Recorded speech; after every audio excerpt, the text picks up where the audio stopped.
هرچه فریاد زدم نرسید فریاد رسی.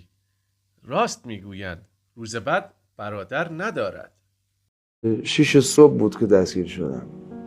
سعادت آباد بودم، خونه مادرم. یک شب قبلش کنسرت داشتم، مثلا تو یک شب عرش به فرش رو دیدم. اون همه احترام و عزت و عکس و فلان و یه دفعه چشم وا کردم دیدم تو زندان تهران بزرگ. اصلا کسی باور نمی‌کرد. زندانیا فکر می‌کردن اومدیم کلیپ بگیریم.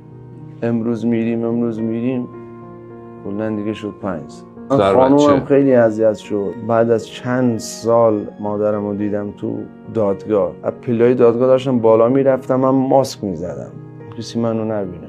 پیرزن داره میاد جلوی من، خیلی داره نزدیکتر میشه. فهمیدم که میخواد منو بغل کنه. تو ذهن خودم بودم طرفدارم باشه نمیاد منو بغل کنه. بعد از زیر ماسک چجوری منو شناخت.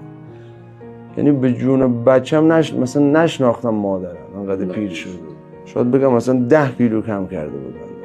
مثلا دیدمش اصلا حالم بد شد.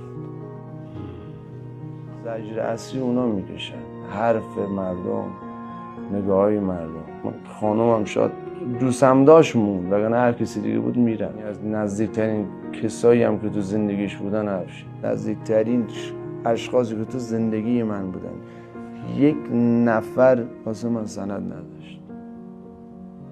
همه هم داشتن.